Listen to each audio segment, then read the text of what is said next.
House Majority Whip Tom Emmer joins me now. Congressman, do the Democrats really want to spend money on this kind of thing? That's a long list of stuff. Absolutely, Stuart.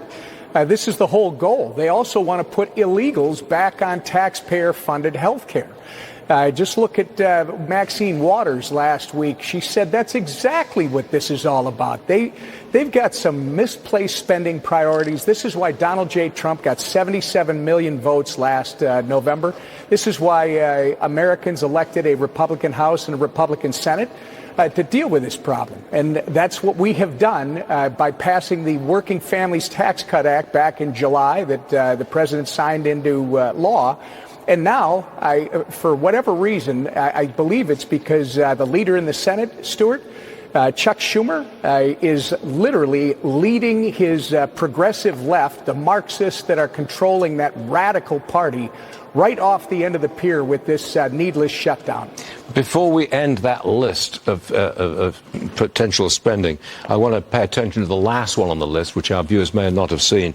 $3.6 million for pastry cooking classes and dance focus groups for male prostitutes in Haiti. That's according to Senator John Kennedy. Okay, let's move on. I think we've taken our measure of that one. Democrat Senator Adam Schiff and House Minority Leader Hakeem Jeffries were confronted on their past anti-government shutdown comments. Listen to this.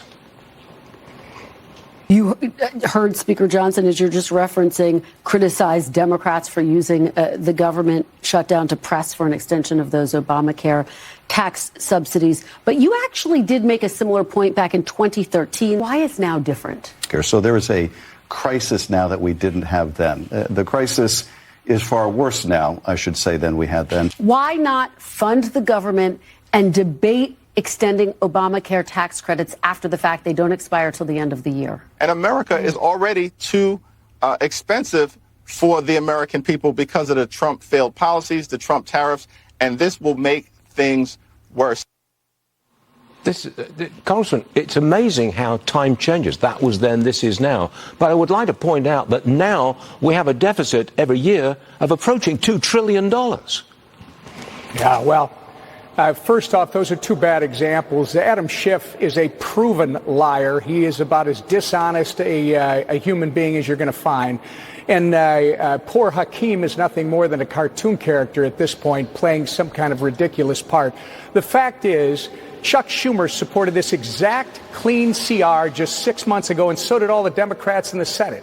By the way, Chuck Schumer and these same Democrats all voted for the same clean CR 13 times, Stuart, under the Biden administration. It's literally, they are responsible for shutting down the government and holding the American people hostage, and it's got to end. The White House is warning of mass layoffs if the shutdown negotiations go nowhere. So our question is, when does the president start cutting? Well, look, Stuart, difficult decisions have to be made. There are no negotiations. We negotiated back in September. The negotiation was to have a 7-week funding bill that would allow our appropriations process to try and finish. We're trying to get back to regular order appropriations that they haven't done around here in decades. We have a conference committee voted on by both the Senate and the House last month for the first time since 2018.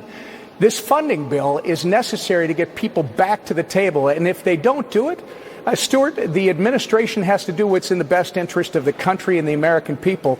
They're going to have to make some hard decisions. And as the president has said, this shutdown, which is purely the Democrats and Chuck Schumer, they're going to cost a lot of people their jobs if they continue. Tom Emmer, you are the House Majority Whip, and we thank you very much for being with us this morning. Thank you, Tom. Thank you. Good to be with you, Stuart. Yeah.